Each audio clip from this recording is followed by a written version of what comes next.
Welcome, and thank you for tuning in to Black Women Amplified, the podcast.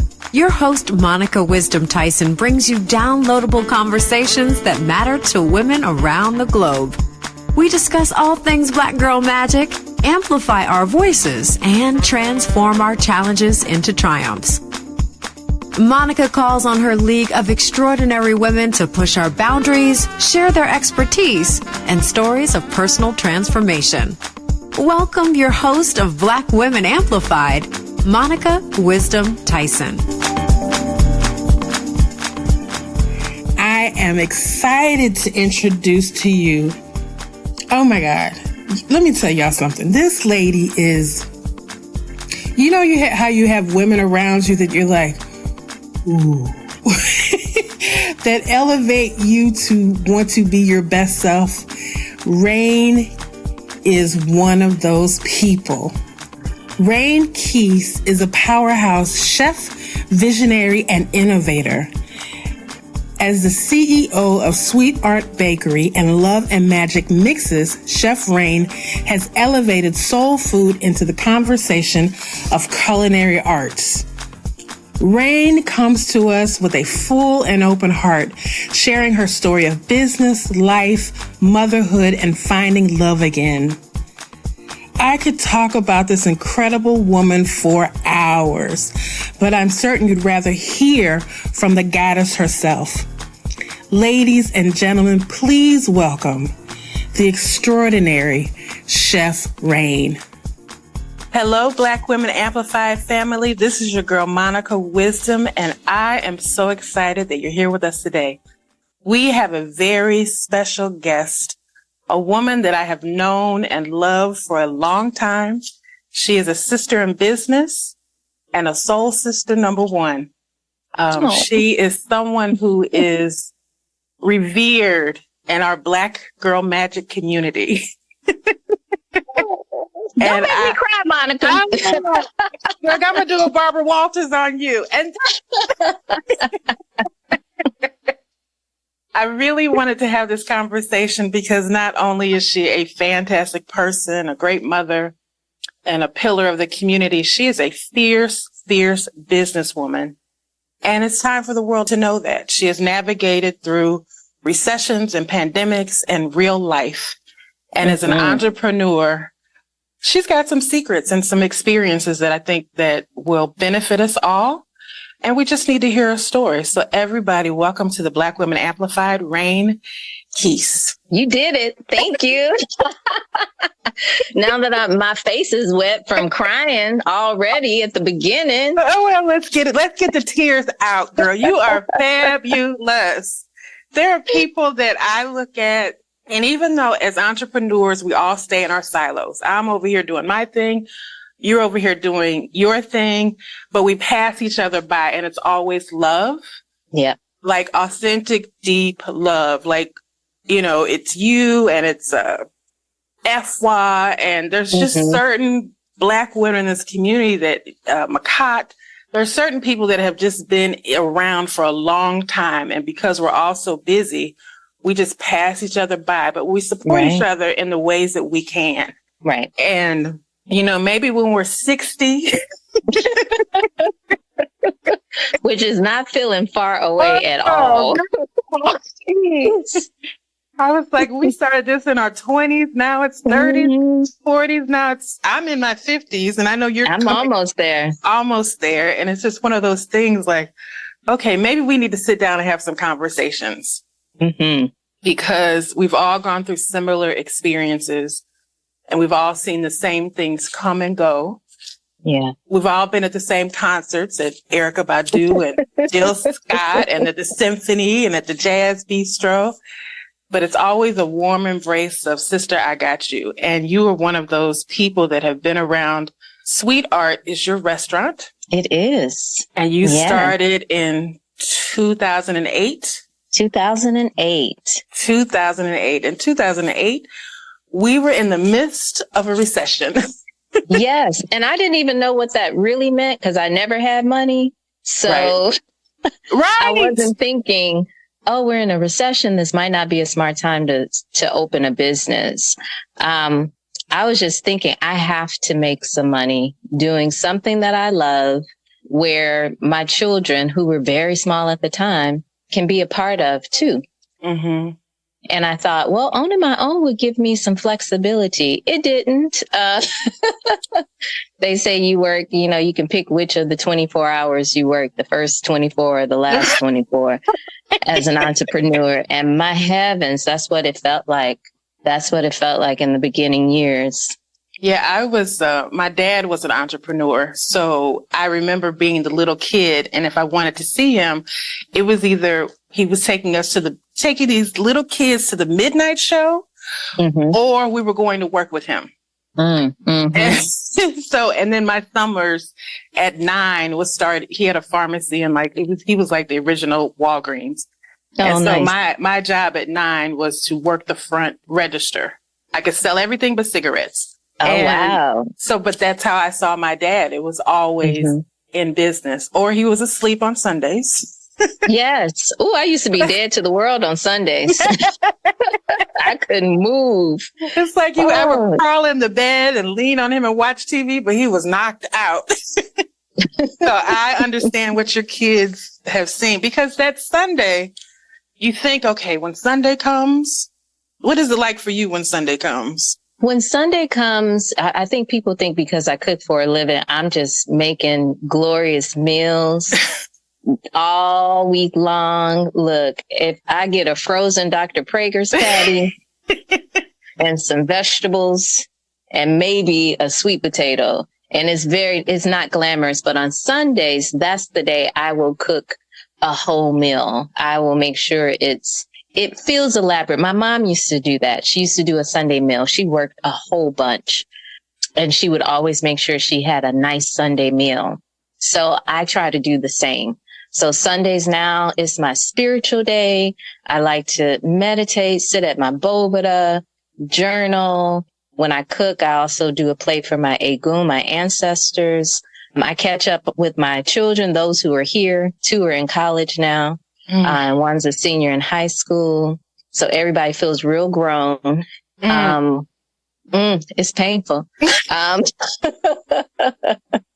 But yeah, I still make that Sunday meal, and that's just my day to connect with myself, because I can get completely lost, overwhelmed, filled with anxiety, dodging depression here and there, all those other days, if I don't ground myself on Sundays. So Sunday becomes your ritual. Yeah, it really is. It really is. Now that I'm older and I have to be more mindful about my body and my health, I do take time every day to take care of myself in some way. And that's either through exercising, making sure I've prepped my afternoon smoothie, making sure my water bottle's full. Like, there are certain things that I do daily, but Sunday is really my day to just disconnect. Don't you have to feel like you always have to stay ahead of yourself when it comes to taking care of yourself? Yes. Like, put all the dots in order so I just walk into it, as opposed to, because if you don't do it at the beginning or the end of the day, it won't get done. It won't get done. It absolutely will not get done. And I'll be angry. I'll be like, ain't nobody taking care of me. I need some tenderness. Yeah. Then I'll become that person. But yes, I have to make sure it's done, because you disappear if you don't. And I watch my mom do that. I watch her just kind of, she never had time for herself. She never was gentle with herself. She never gave herself grace. So I'm trying to rewrite what I've seen, because my daughter is watching. And your sons. And my sons. They are. They are. So you speak a lot about your mom, and I can feel your mom's energy when I walk into Sweetheart. Mm-hmm. Tell me about her.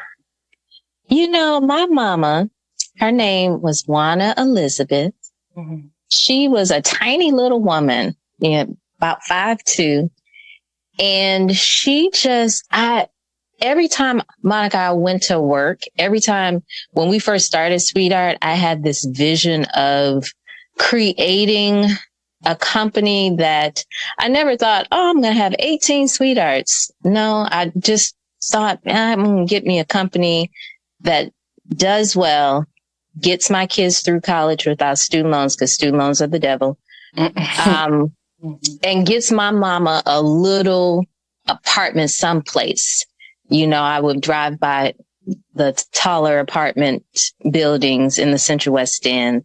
And I was like, I want to put her in a place that has a doorman. You know, I was working for a lot. Girl, don't get me to crying. Ooh, you are Barbara Walters. Listen. Let me tell you something. Your mother's legacy, and I'm not going to get you to crying, but the tenderness that you put in that space that you have, I know that now I'm going to get to crying. This city is a lot, right? It is. And for Black people, Black women, it's a lot. So there are very few spaces that we feel safe.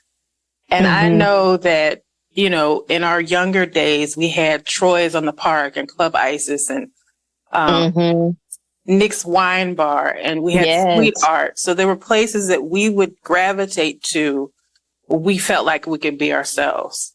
Yeah. And so I know, because you've spoken about your mom, that she's in you. I'm gonna go to a Black Panther reference. She is in you. And because when you walk into your place, I always tell people it's like a warm hug from your favorite auntie. From the pictures on the wall to the music that you play, it's all Blackness. It's all our culture, but it's elevated in a way of who we really are. And so that's why I ask you about your mom, because I think that she is a part of your story and a very important part of everything that you do. She is. And in those beginning years, my sights were on, you know, she was in a marriage that she'd been in for a very long time. And she was not very happy. She never learned how to drive. She didn't have some of the things that I equated independence with. So I was working really hard to give her those things. I wanted to set her up. You know, people have these dreams of having McMansions and this and that. I wanted to set my mama up. I wanted her to be comfortable and stop working. She always had 2 jobs. She always worked round the clock. And I just thought, man, she's not supposed to be living like that. And several years ago, she had a massive heart attack and died like that. And I'm going to use a little profanity. It shocked the shit out of me. It devastated me. I was angry. I felt like, God, you know that all that I'm doing is for her and my children. Like, I'm just the in-between. I was working like this for her and to make sure the kids were good. So yeah, I have a picture of my grandmother on my mantle. That big painting behind the counter is my mom when she's a little girl. Oh, that's your mom. Yeah, that's my mama. Oh, that is my mama. You. So that's my mama. So when I come in, your mama up in there.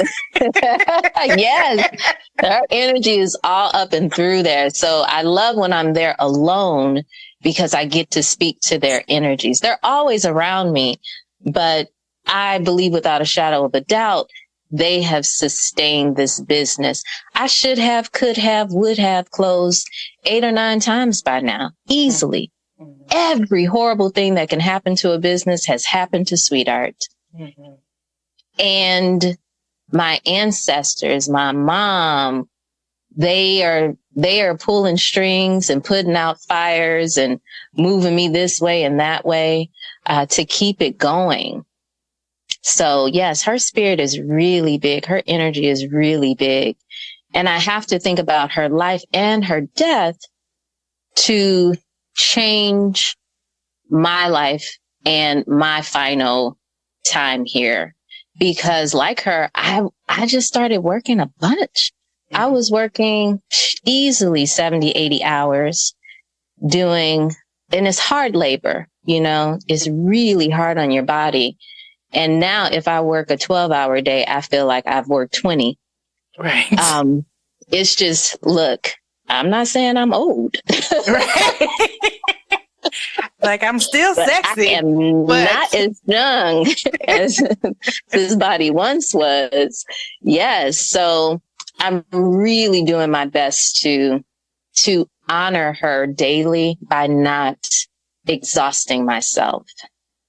I feel like our generation is in that conversation, especially looking at the younger people where they don't have the same grind of loyalty that we have. Mm-hmm. They are loyal to themselves. To themselves. So we're looking at them like, well, what are y'all doing? Like, you just playing your phone all day, but you're a millionaire? How's that working? Right. Like, do I need to get on TikTok? Like, I've done this all wrong. So tell us, you started in 2008 with your restaurant.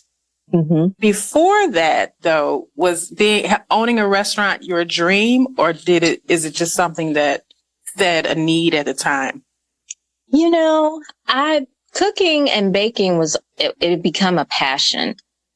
I would do it as a young girl if we had the ingredients. You know, when you popo, you just kind of making stuff up. Mm-hmm. So if we had the ingredients, I'd like to play in the kitchen. I had ended up at SLU and I majored in English and French. And when I went to study abroad in Lyon, I was at those little patisseries every day, twice a day. And I'm sure that helped me fall more in love with the baking process. But the thing about it was, French desserts are delicious, but I was craving things my mother made. Mm. I wanted a yellow cake with chocolate frosting. I wanted peanut butter cookies. I wanted, those Southern sort of baked goods that don't always get the love and glory that classic French pastries do. Mm-hmm. So that's what I was craving. And I had gone up. I was the queen of part-time jobs once I had the kids. I would teach aerobics. I worked for a nonprofit. I was editing on the side. I worked at Merrimack in the writing lab. Like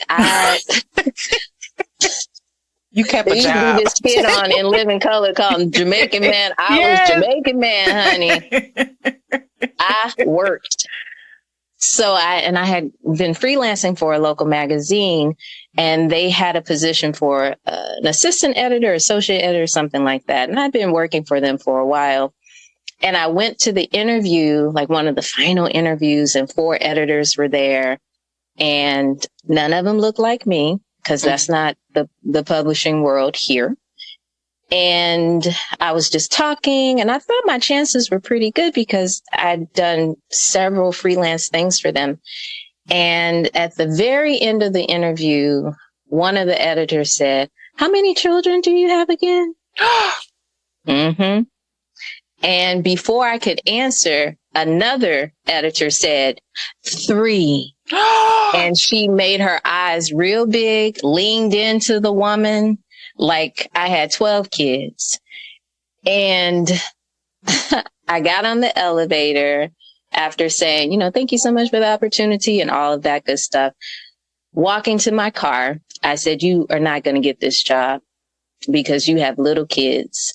And out of everything you said and everything you've done for them on a freelance basis, the last thing spoken was, how many kids do you have?" Mm. And I said, whatever I do, I'm going to have to do something where my children aren't seen as, a problem mm-hmm. to how I work and what I can do. My now ex-husband, Kababi, who's St. Louis, loves St. Louis artist, said, we should just go for it. We should open a place. We had no idea what we were doing, and it showed. It showed. But, we learned what we could. And really, though our marriage didn't survive, I think it was destiny that it didn't. Because that experience of opening a place and having to make it a go, otherwise you're going to be homeless with 3 small children, required that I learn how to be a leader. And I was never comfortable being a leader. I was comfortable baking. I could bake, but I was not comfortable being a leader and being a businesswoman. But I tell you what, I learned, and I had to.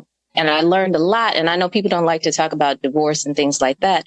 But once I saw that my marriage was in trouble, I said, honey, you have 3 children. Mm-hmm. If you don't make it a go at this, it was hard getting a job beforehand. If you can't make this go, you're in a situation. You're You're either in a marriage that is no longer growing either of you, and you're just there because you don't want to be homeless, or you're creating something that you can grow and that can sustain you and your family. And that required I develop skills that I was afraid to have and that I hadn't seen mimic in a way that resonated with who I am as a person. All of my managers and bosses were white men. For my whole life. I am not a white man. I do not have any of their character traits and things like the things that I saw didn't resonate with who I was. I didn't know if I needed to be the angry Black female that people talk so much about, because I was experiencing people not being respectful, like employees not being respectful, unless I, turned into a dragon. And I said, no, it's not. This dragon ain't me unless you try my kids. Then I'm a dragon. Or my money. Then I am a dragon. Okay. Don't touch my kids, my food, or my money. Yes. I wanted to be a conscious leader and a compassionate one. That resonates with me spiritually. And now I know that sometimes I'll get staff members who can step in to that sort of leadership and work well. And those who don't, now I can say, good luck on your search. We're not a good fit for you, without changing my character and who I'm deciding to be. So yeah, big learning. Everything happens the way it's supposed to. And I'm grateful for it. I'm grateful for all of the messiness and the heartache and everything that happened, because I'm liking who I am now in every way, business and otherwise. Honey, coal, when it's pressured, becomes a diamond. So you were in your diamond phase.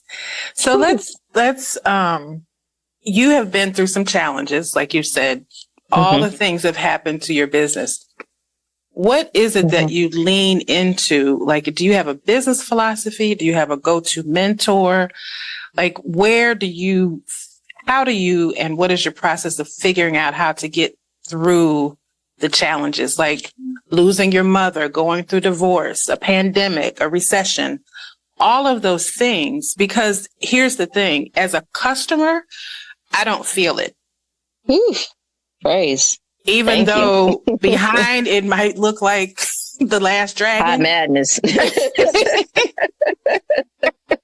When you walk in the door, it's like, hello, what would you like today? So how do you, and I know over the years you probably have developed a method that works for you, but what is the process that you go through that when it's time for you to hunker down to get through this tunnel of chaos? What is that piece? Yeah. So I'm a crier.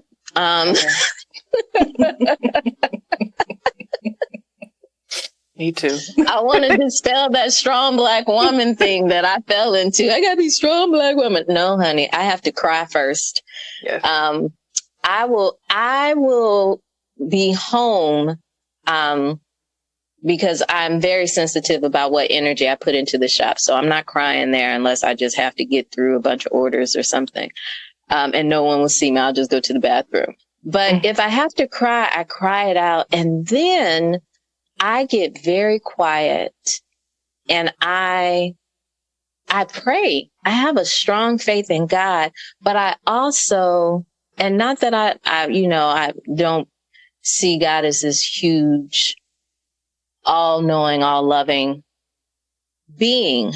But I will say, but God, I thought you said you wanted me to do this, you know, and if this is what I am to do, I need some help and I need some guidance to get through this part of it, because this is painful. Or this is putting me on the brink of closing, or, you know, this is too much right now. You know, people like to say, what doesn't kill you make you stronger. I say what doesn't kill you sometimes make you wish you were in a coma or something, because it, you know, too much is too much. So when I get to the space of too much, I get quiet. If I need to cry, I cry. I sit, I pray, I free write to see what comes. Before I go to sleep, I say, show me in a dream. Show me what I need to do in a dream. Because speaking of my mother comes to me in dreams, honey. She would come to me and talk about people. And she has. Ooh, if I'm lying, I'm flying. She will come to me and talk about people. She will come to me and say, hey, what's X, Y, and Z? And why is that, you know, this and that? So dreams in my family are very, very important. So when I'm faced with a crisis, I will say, okay, God, I need some guidance. I need to get through this. And I also check in with myself. Do I still want to do this? Mm-hmm. You know, we don't sometimes ask ourselves that. Like, is this what I still want to be doing? And, you know, I meet people who are like, don't ever close. Don't put that on me. I'm a changing and growing human being. Mm-hmm. And for now, this is what I'm doing, and I like it and I love it and I want to see it grow. But I do check in with myself and say, you know, okay, we're up against something right now. Do you still want to be doing this? Wow. And I pray and I get through it. I feel like you're in my head because I do the same thing. And when God says it's time to move, I move. Mm-hmm. And because when I don't, it ain't right. So I have learned to be submissive to that voice that says, go this way, or be patient, or be still, or be quiet. Yes. Or move, or just trust me. And because that's why people like you and Efwa and Shakira and a group of us, I know that our guiding force is our relationship with God. Yes. You can read every business book, you can have all the mentors, but we ascribe to a higher level of consciousness when it comes to running our lives, because our business and our life is not separate. No, it is not. It's an extension of who we are. We didn't open up a business. We just made a world where we could live the life we wanted to live. Yes. And like you, it hasn't been about, okay, I want to live on Lindell and I want to shop at this store. It's been, I just want a lifestyle that is comfortable for you, that my kids are welcomed. Yeah.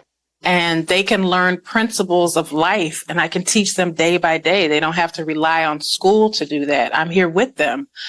And so you've been able to integrate all of who you are into what you do. And that's a beautiful place to be. Like you said, you want to have a conscious, it reminds me of, when I used to go to LA a lot, there was a cafe called Gratitude Cafe. Have you ever heard of that one? I'm familiar with it. Yeah. Yeah. So when you go in there, it reminds me a lot of Sweet Art.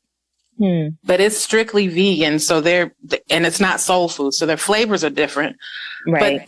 But even the menu, because even when I look at your menu, it's very culturally reflective. So their menu was, you would order, they believed in the I am principle. So you would order, I am courageous, and it might be like soup, or I am powerful, and it would be a smoothie. So they believed in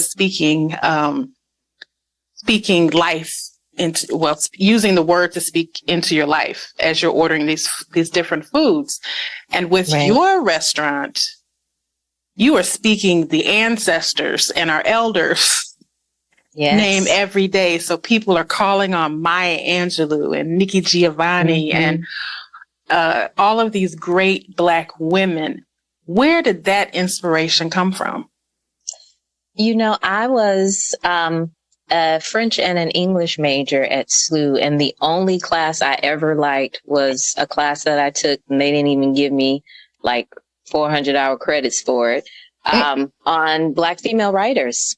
It was the only class in all those years of school that I felt good about, that I felt excited to be a part of. And I wanted to be a writer. That was my goal. I was like, I'm going to be a famous writer. I'm going to publish my first novel by 25.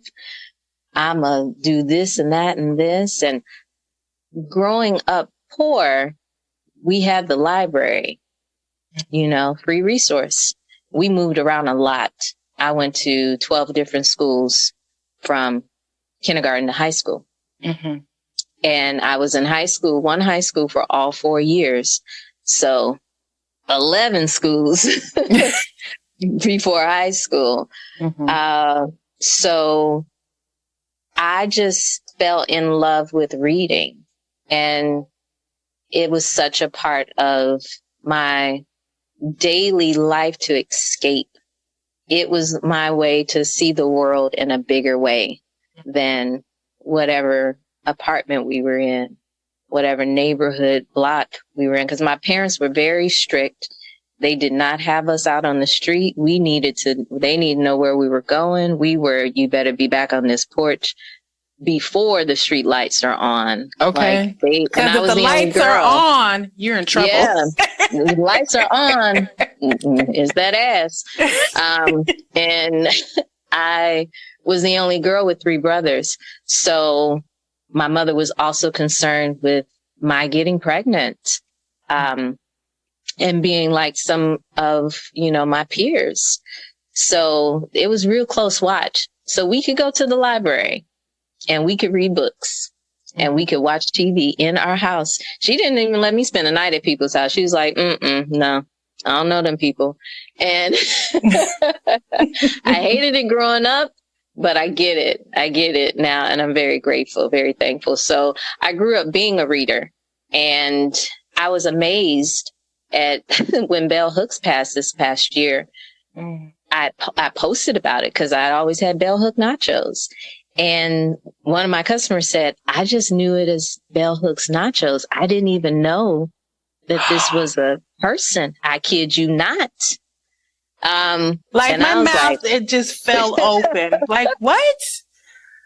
Yes. She was like, I just thought it's called Bell Hooks nachos. She had no idea what an extraordinary writer Bell Hooks was, and thinker. So I thought, okay, yeah, I'm never going to change that.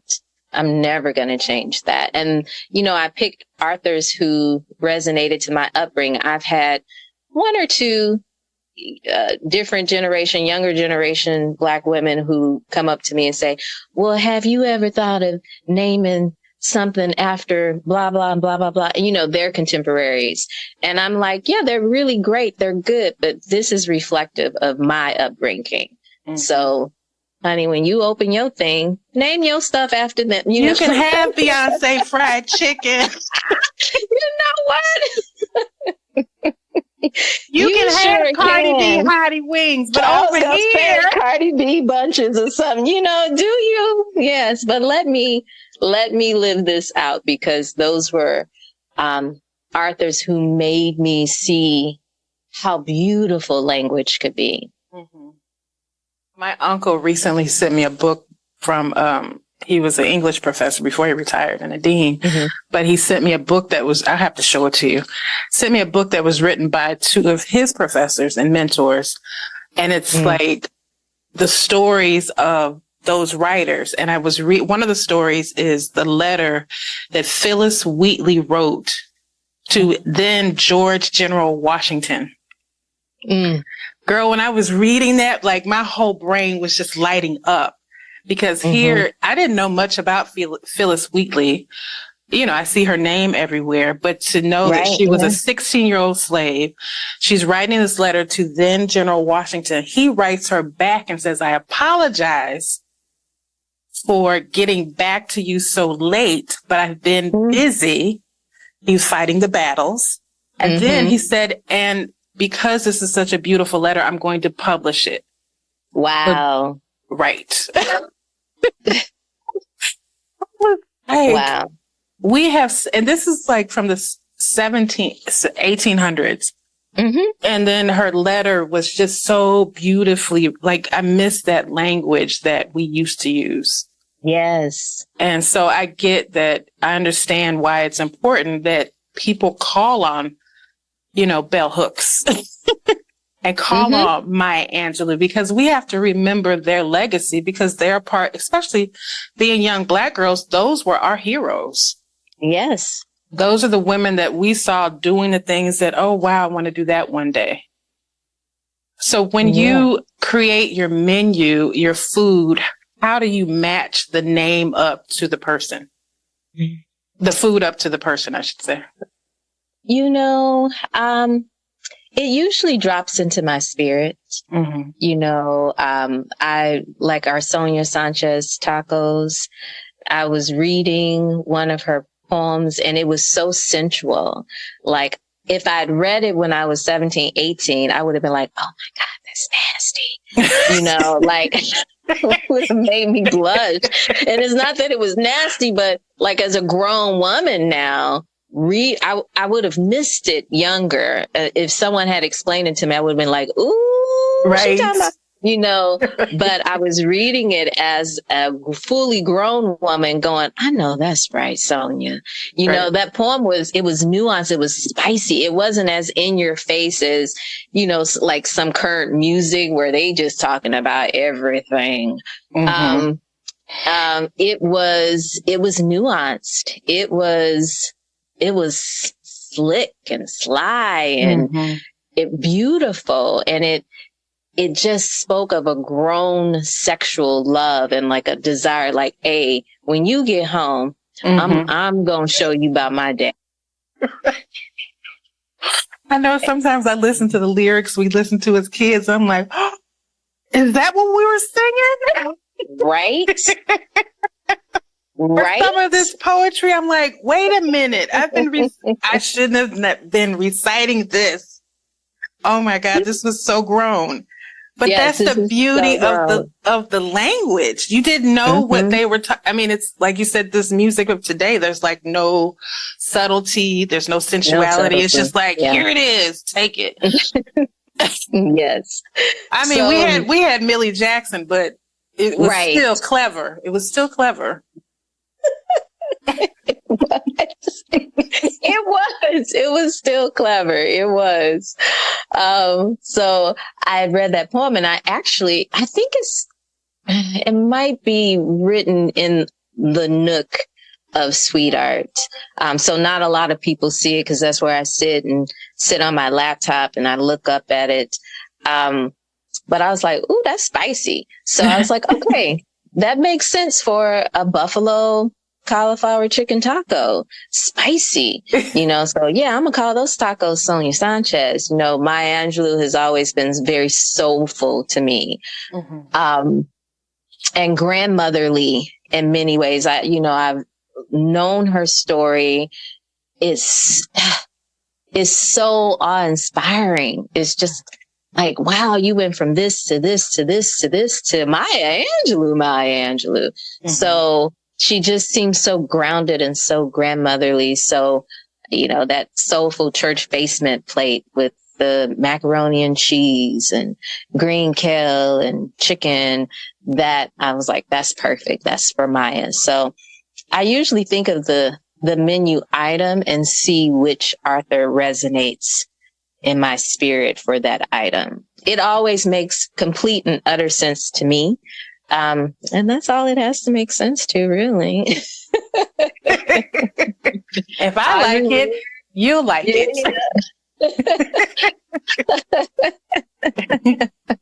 Now, let me ask you this. just a girly question. How do you keep it sexy? Because between the eats and the treats, you should look like me. You know what? Being one, you're beautiful. And don't talk about my friend like that. Thank you. You know, when I first opened, I gained 30 pounds in the first year. Mm-hmm. I am not a tall woman. So it showed.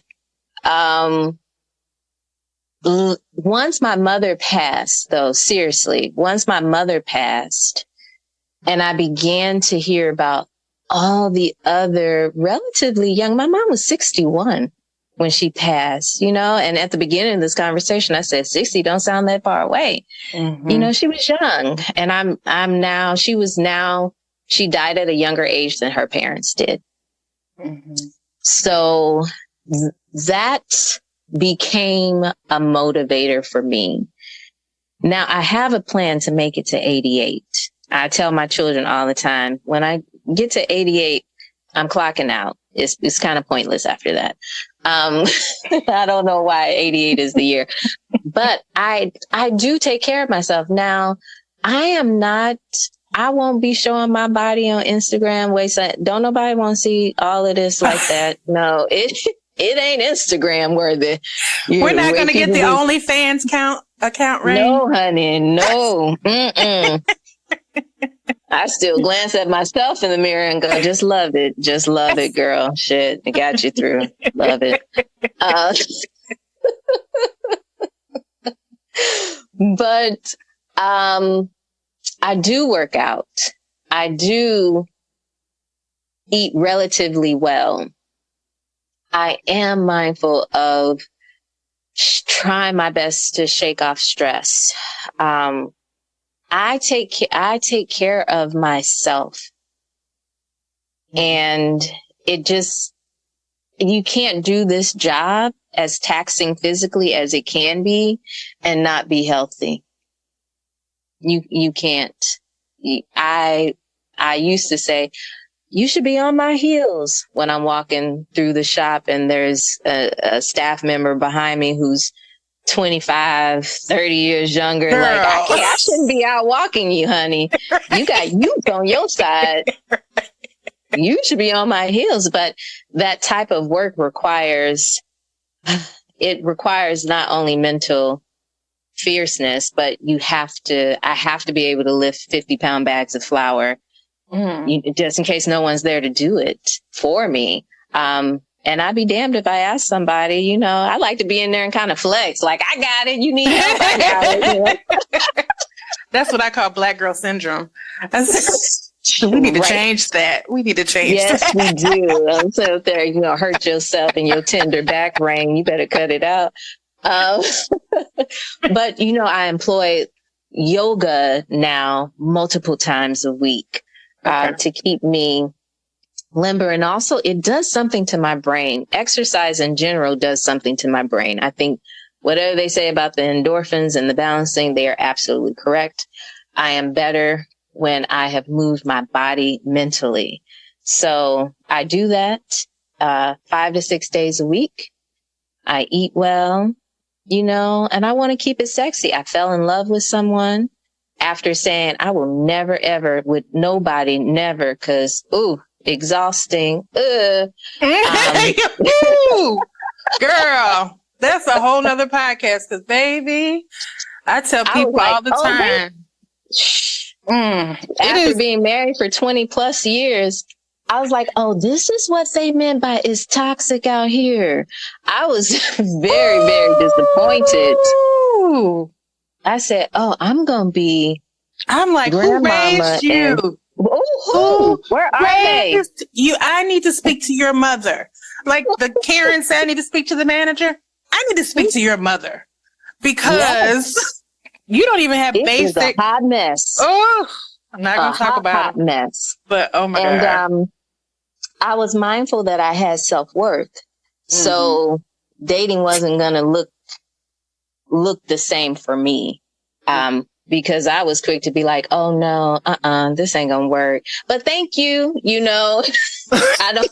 I wasn't given chances.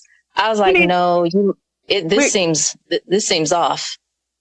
Yes. We need a t-shirt sidebar that says, but thank you. Like, that is just saying, but thank you. Yes, like, good day, but thank you. But thank you. Yeah, it's, Yes. So I did happen to fall in love with someone, and I want to be active with him. I want to be able to, if we want to go for a walk or a hike or whatever, I want to be able to do it. Yeah. So yeah, I want to take care of myself. I want to look as good naked as I possibly can. It's still a scene. It's not a crime scene, but it's still a scene. You know what? Stop. It's a scene. I'm sure it's glorious.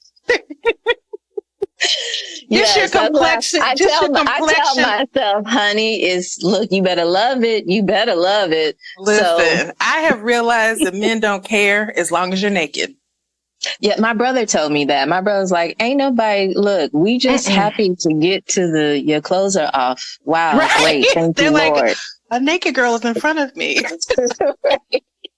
Nobody thinking about cellulite and stretch marks. I was like, okay. That's what they teach us, but they do not care. They do not care. They really do not care. Well, congratulations for finding love. Thank you. That's inspiring. So I want to ask you a couple of business questions before we get into the future of Sweet Art. Mm-hmm. I can't believe we've been on here for almost an hour. Me either. You're so easy to talk to. As I said, when we could turn 60, we got to all sit down and have a conversation and just release all of this. But Black women right now because of corporate America and life, are the growing group of entrepreneurs. But we are the last in the line to get financing. And I know that everybody's doing all the diversity trainings and the this and the that. But have you seen, like in real life, a change in the opportunities for financing for your endeavors? No. Let me be very honest. I did not open with a loan. Okay. It wasn't until maybe year 8 that I got a small loan through Justine Peterson. Oh, wow. And I mean tiny. Now, when I think about it, at the time I was like, ooh, praise, thank you, Jesus. But now that I'm actively trying to grow, I'm like, that was a really small loan, but it was the first one that I got. No one was taking a chance on me. And I remember I had been with Bank of America for years and decided to change banks and went to PNC. No bank was giving me money either. And I had gotten a fryer at the shop. Everything was secondhand and this and that. I'd gotten a deep fryer at the shop and I had to get a new hood. And for my insurance, it's like you get a fryer, you got to get a new hood, a different hood, ventilation system. So it was going to cost X number of thousands of dollars, like 15,000, something like that. Sure. And I didn't have it at all whatsoever. You see, I choked on that number for one thing. Oh my gosh. And so the place I was going to purchase it from, they said, well, there's a finance company that we work with and they might be able to finance you. And I was like, oh, Jesus, please let them be able to finance me. Please, please, please, please, please. And I got on the phone with the gentleman who owned the company to finance. And he said, I ran your credit. It's not bad. It's not great, but it's not bad. I want to meet you though. And I was like, that's interesting. White man. I said, sure. Well, I thought maybe he needs to see that it's a real shop, even though this is a hood and nobody is putting this sort of hood in their home. So I said, sure, come by at this time. I'd love to sit down and talk with you. And he came by, he sat in the hallway. I sat in the hallway. I said, so is this going to be a possibility to get finance because, for my insurance purposes, I need to have this happen. And Monica, when I tell you that man, it was almost like he had a toothpick in his mouth. Like he talked to my breasts for 90% of the conversation.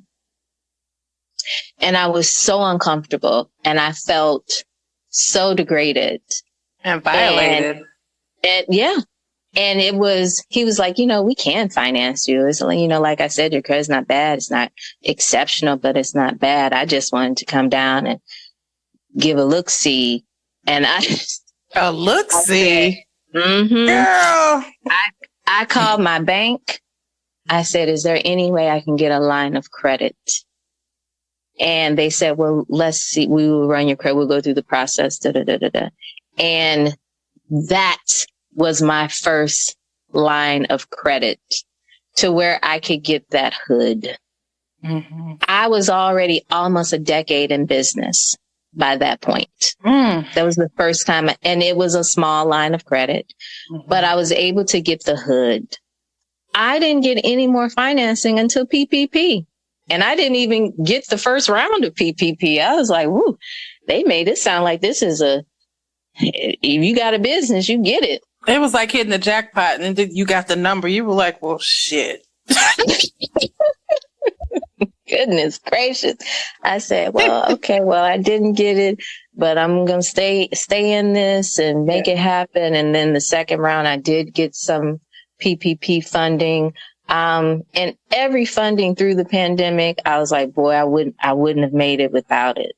Mm-hmm. So, and we were saying before we started recording that I understand the businesses that decided to close.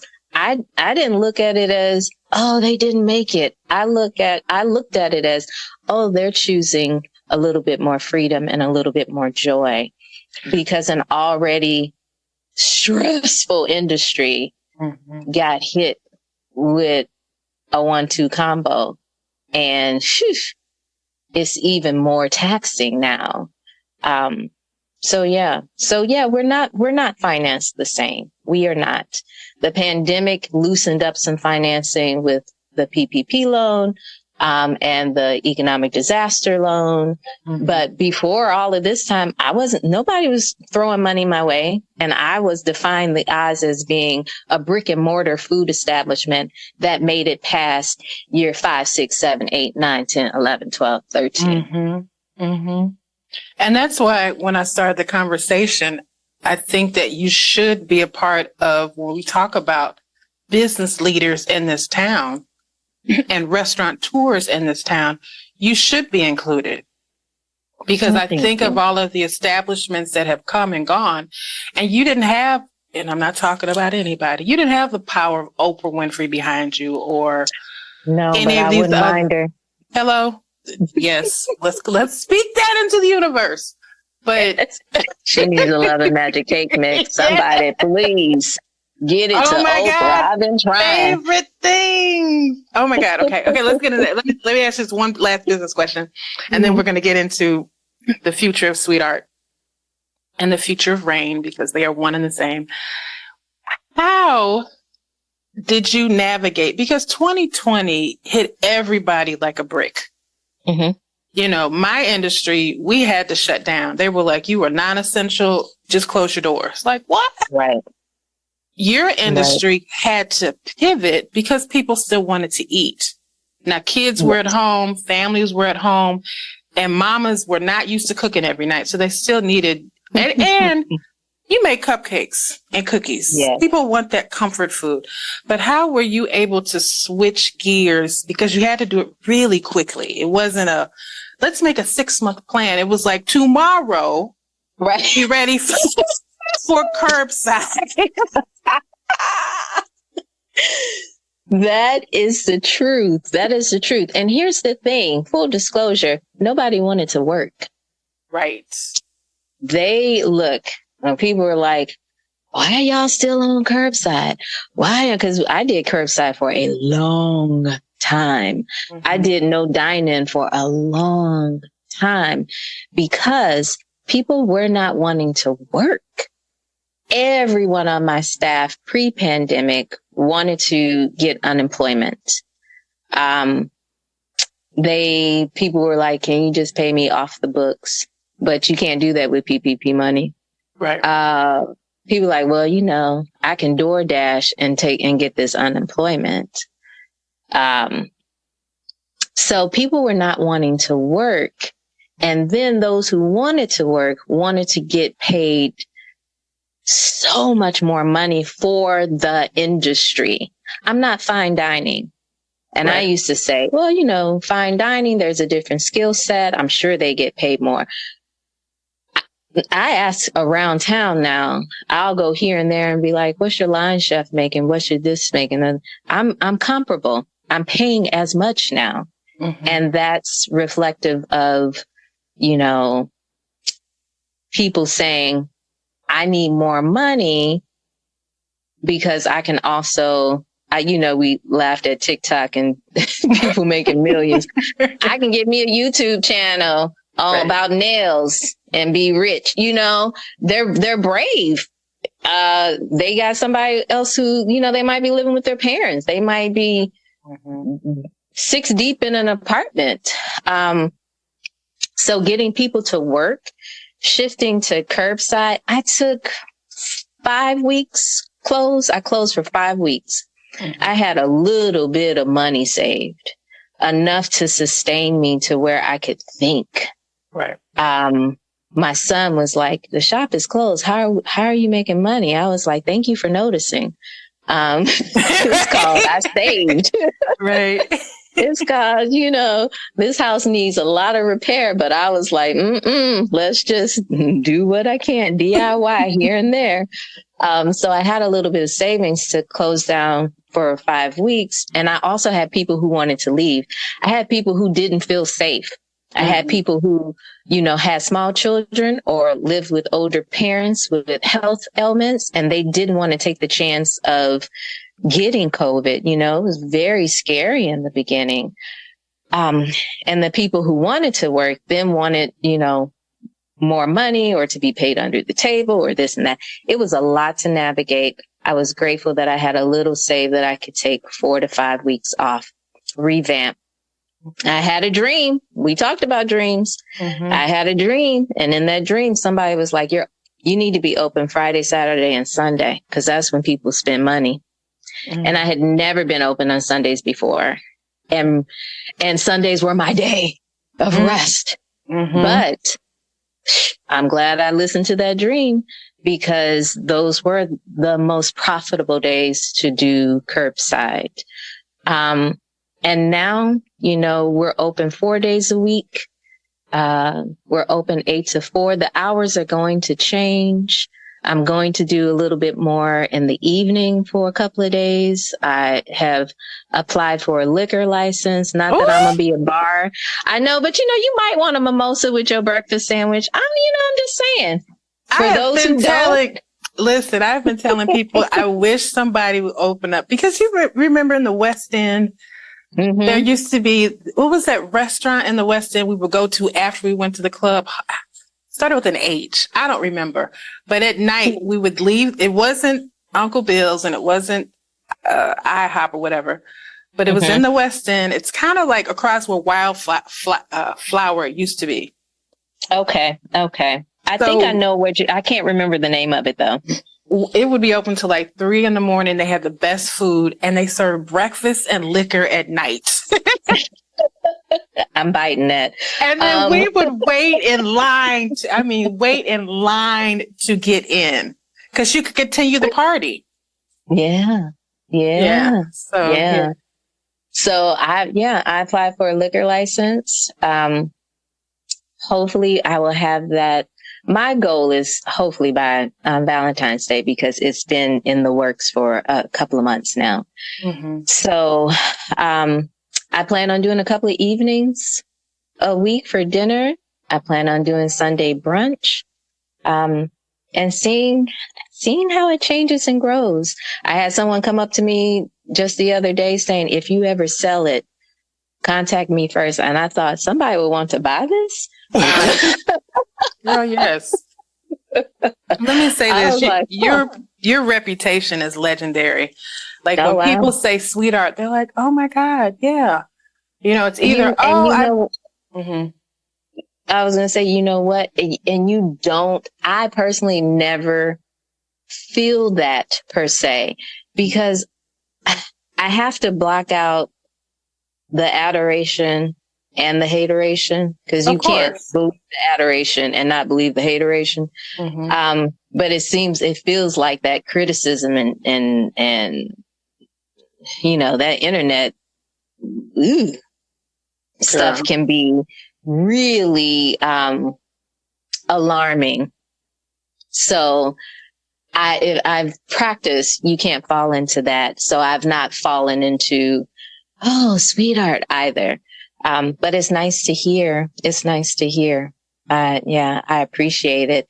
The way I'm doing it, it keeps me focused on just being better, because I tell you, every day somebody complains about something every single day. We are in the era of whiners and complainers. Whew. I'm like, now wait a minute. If you were paying $50 for a pancake, I get it. But they feel like they are. Yes. And it's not just with food; it's with everything. I'm like, I have, and this is just business girl to business girl. The last 2 years, I've heard more criticism of what I was doing than I have in my entire career. And people feel it's this culture that has been cultivated. I don't know if it comes from social media or everybody thinking they're on Twitter in real life. But it's like, what? Oh, no, I'm not doing this. Yes. I'm not doing, you're not taking my peace, and you're not taking my joy.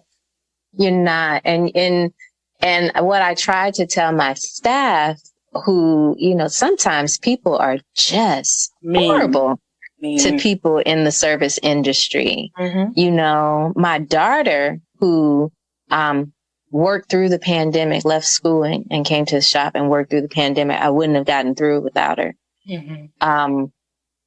She was so happy to leave working from Sweetheart. She would tell you to this day. And it's not that everyone was horrible. It's that the ones who were really were. Really were. Yes. Really were. I'm like, go find your joy. Please go find your joy. Your therapist, whatever you need. Your mental health professional. Whatever you need. But take it up out of here. Stop suffering from entitlement, because this is bad, y'all. Yeah, it was bad. Now, the beauty of your place is that it is legendary, even though you might not read it or hear it. And you have garnered some national attention, ma'am, from the New York Times. Yes, there was that. Yes. Yeah. I was like, and then recently you were featured on a Netflix show called Fresh, Fried, and Crispy. I was. And how did you conjure that up, ma'am? Was that on your vision board? That's one of my words. That's on my personal business card. I'm a conjurer. So thank you for the reminder. It was one of those somebody who knew somebody who knew somebody. There was a local Vietnamese chef who knew an associate of mine and said, do you know a minority chef who fries something? And he said, oh. I think he even said a minority woman. He was like, I do. Yeah, Raine over at Sweetheart. And so that chef was contacted by the producers of the show and said, hey, contact Reine Keis over at Sweetheart. She fries something. And I thought, this ain't gonna happen.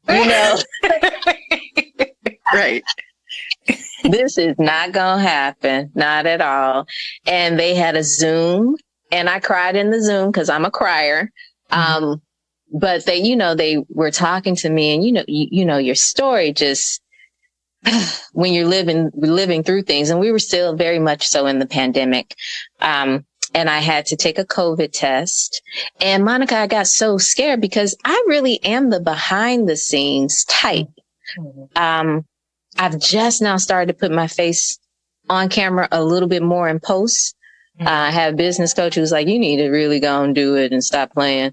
But I'm not comfortable with it. It's a generational thing. It must be. We didn't even have it. So how do we know? We had a pager. We had a pager and a quarter. I tell these kids, we had a pager, a quarter, and a flyer, and we were able to do business. It was, exactly. So how everyone's so comfortable putting their face and taking selfies and talking to the screen. That's not my thing. I am not comfortable that way. So when they said, okay, we're going to do it, do you fry something? I was like, I fried this chicken sandwich.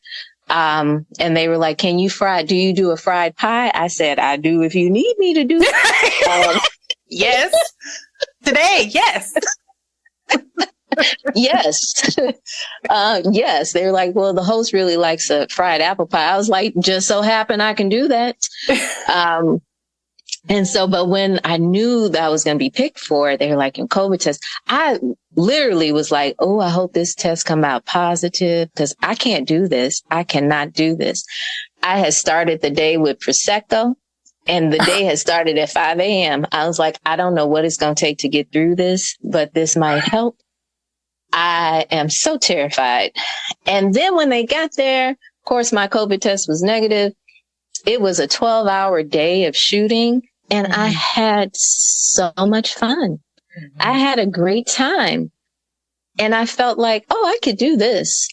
I can really do this. And even one of the producers was like, would you want to maybe one day do your own show if I can figure something out? I said, yes, please. And thank you. Yes, please. And thank you. He was like, start, taping yourself and filming yourself, because if the opportunity comes up, we think you would be a natural for something. And I say, well, please keep me in mind. Is not something that I'm like, oh my God, this is my dream come true. But I am always future thinking about what is next. What is next? So yeah, I would maybe love one day to have my own, in the Love and Magic Kitchen with Chef Reine. Put it in the universe. We're both conjurers, so that we're going to put it out there. Yes. And here's the thing. You were so natural when you were filming with him. I was like, oh, because you're normally very quiet. Yes. You're not you talk, but you're very introverted, I should say. So you're very quiet. You're expressive with your face. So I kind of know what you're saying. But when you were doing that, I was like, wow, you're engaging. You were laughing. And it was just a natural connection that the two of you had. So I was like, oh, she should do this. Yes. People thought I knew him. I did not know him. So when we were filming and he said, if I don't like it, I'm going to tell you. And I was like, you can, I'm going to fight you. Like, I'm sensitive about my food. Speaking of your food, now people can literally take Love and Magic home. You have your own product, your mixes. I do. I never thought that I would have a mix. And that came from the pandemic. And it didn't come from the pandemic, i.e. me going, I need to make something to ship. Because, people were shipping cookies and cupcakes. And I am such a snob about freshness that I couldn't. I was like, oh, I don't want, it doesn't taste the same. I don't want to ship pre-baked. Ooh, no. And I was in the kitchen working on a catering gig, early pandemic, for Big Brothers Big Sisters. They were doing something for Mother's Day, and they employed Sweetheart for it. And I was so grateful because we were still trying to figure out what was happening. And I had a gluten-free Bob's, I think it was King Arthur's gluten-free flour mix. I saw it in the distance, and I was reaching for gluten-free flour, and my hand disappeared and the whole room went black. for just a couple of seconds. And I heard, like, you know, when you hear a voice and it's a surround sound voice. Yes, I've had that. Yes. I heard you should be reaching for your own mix. And then my vision came back. I looked up at that ceiling, honey. I cocked my chin up and looked up at the ceiling. You know how something spooky just happened. I said, okay. That is how it happened. That day I started coming up with the recipe for how can people make a really delicious vegan cake or cupcakes at home. I just kept work every single day. Change this, change that, add this, add that, take that down a notch, take that down a quarter teaspoon. Until I had a vanilla and a chocolate. And recently I've debuted a gluten-free fudge brownie that is now the top seller of all the mixes. So I have a product line that was divinely advised. So I know it's going to do good things because I was not thinking that. And to have that sort of magical moment of the surround sound voice from the veil, but beyond the veil. I know. I'm sitting here thinking about when they said Harriet Tubman used to have her spells. And now I know what people mean when they had those spells, because I've had the same thing. And it's like you literally feels like you go into a vortex of another space. And it's just a second. It's just a second. It's just a second. But it's like a download where, okay, now I know what to do. Yeah. And that is literally how it happened. And I had goosebumps and chills and determination. I said, that does not happen. And you go, no, I'm good. No. When that sort of thing happens, you best to get to moving on it. So I went to it. I was like, okay, I'm going to do this. My goal is to have Love and Magic in every grocery store. Not only the cake mix and brownie mix and frostings, but cornbread, pancake mix, mac and cheese sauce, Alfredo sauce. There's so many things that I've done that can have its own life. I want it to be a line of plant-based treats and eats. So that's what's going to happen. So we're going to conjure up some VC money coming your way so that you can do your own manufacturing, because you have to make sure your plant is producing what you need. And let's see. And then we're going to conjure up a marketing and social media team. To get the word out. And it is done. It takes all of that. People are like, my love is like, oh, this is delicious. Why don't you do this and this? And it's like, look, honey, I am doing everything right now myself. We're like octopuses. To put the label on the frosting container is a challenge and takes me deep breathing sometimes. Like, so to grow a brand really takes some power play. And I believe it's coming. And my goal now is to be consistent with putting it out there and just putting it out there in a way that women in my generation weren't taught to. I was kind of raised to be kind of humble, and meek on things.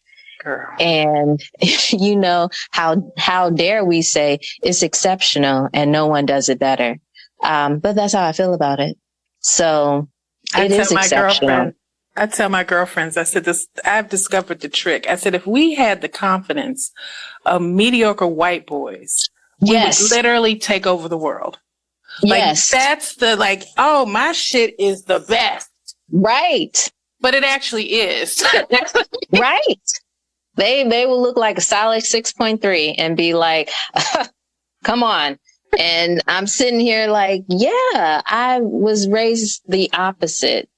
And that's not going to help me in this. I'm very passionate about what I do. I work harder than anyone I know. I'm obsessive about doing it the right way. I'm obsessive about how is that cupcake crumb? You left it. We can't leave it in for 30 extra seconds, more like 10 seconds. I'm obsessive because I care and it's my passion. So when I put it out, it is the best. When I put it out, I've had everybody else's. I've tasted everybody's plant-based everything. And I'm putting it out saying, try mine because it's superior. I've worked hard on it. I don't skimp on ingredients. Yep, that's Valrhona cocoa powder. Because it's the best. I know when I was a hairstylist, I the same way, meticulous and precise. And people say, what is your, I said, my clients still have edges. That's my claim to fame. So, and look, it takes a lot to keep the edges. Look, I ain't gonna talk about nobody, but yes, I know. that is the truth. So I get, because we just come from that, like we're a machine. Because when you want to get it right, you want it to be so right that you don't have to think about it anymore. Yes. To the point where you pick up a bowl and a flour and you know what to do automatically. It's just automatically in you, as opposed to constantly have to think, am I doing this right? Am I doing this right? Becomes like breathing. And so you have mastered baking. Yes. Which makes you one of the top chefs because you have mastered it. So let's move on to, before we conclude, because I literally could talk to you all day. Okay. I wanted to ask you just something fun. What is on your playlist? Ooh. You know, right now I've been listening. It's such a mix. I've been listening to Kirby. Do you know Kirby? I do not. Okay. You have to find Kirby. I like her. She kind of reminds me of, a jazzy current Erykah Badu. I like how she says things. You know, I listen to people's lyrics. So that's important to me. I listen to their lyrics. So I'm really feeling Kirby right now.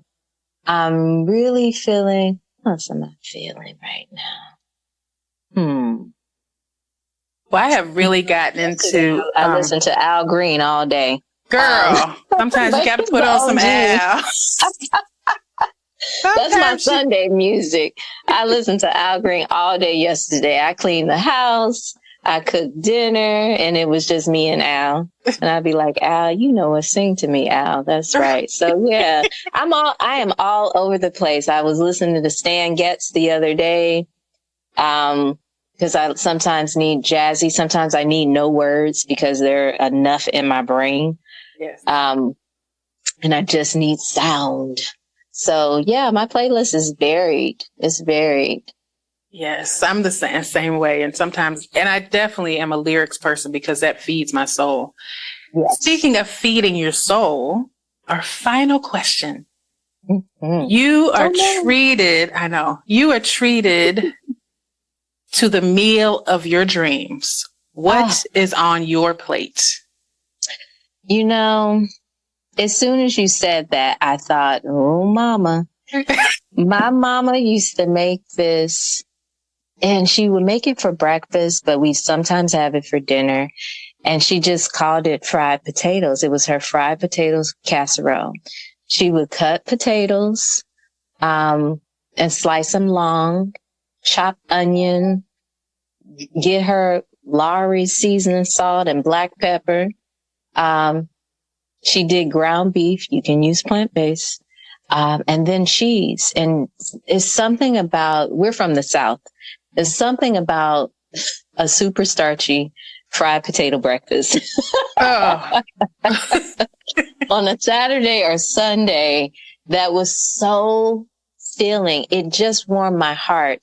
And I would love to have that as a meal made by my mom, because nobody can do it like she can, like she could. That would be That would be a go-to meal. And I've had very fancy meals, all, this and that. And I'm a very good cook, but there's nothing like that meal from my mom. Yeah, that would be my meal of choice. Before I interviewed you, I interviewed the editor of Cuisine Noir magazine. Mm-hmm. And same thing. I asked her a different question, but it was like, she's from the Midwest as well. And so she wanted those Midwestern flavors. I was like, of all the foods you can have from all over the world, you want cabbage? Right. Right. But there's something about the familiarity of those foods and the memories that they conjure up. And I can honestly say that when I walk into Sweet Art, that's what I experience. It's great memories. Great memories, a safe space, and your mama's energy all over the place.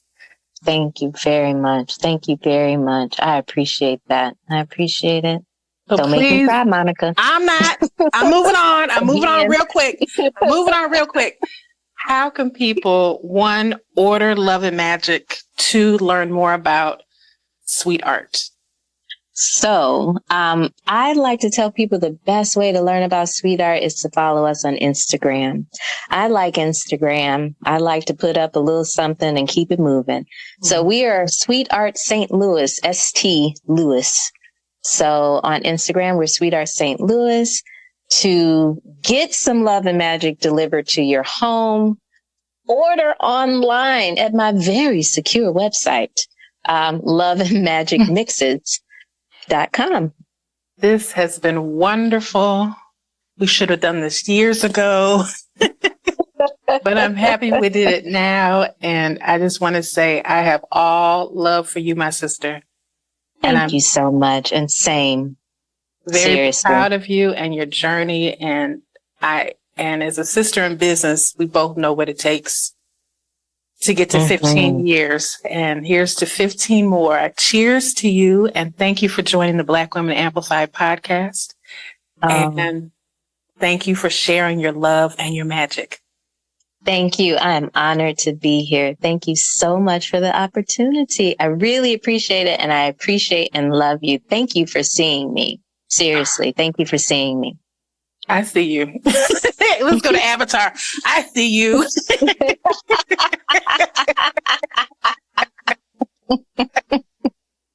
And so we are out. Thank you, Raine. I appreciate this. Thank you, Monica. Hopefully we can catch up one day in real lifetime. Yes. Over a mimosa or something. Yes. Girl, when you get that liquor, because I'm a night owl, I will be there. Okay, wonderful. I love it. I will look for you. I will be there. Just when I pick my table, just know that's my perch. Okay. I got you. All right. All right, Mama. Take care. Love you too. Bye-bye. Love you. Bye. Thank you for listening to Black Women Amplified. We hope you enjoyed the show. Be sure to subscribe and log on to blackwomenamplified.com for more information. Keep shining.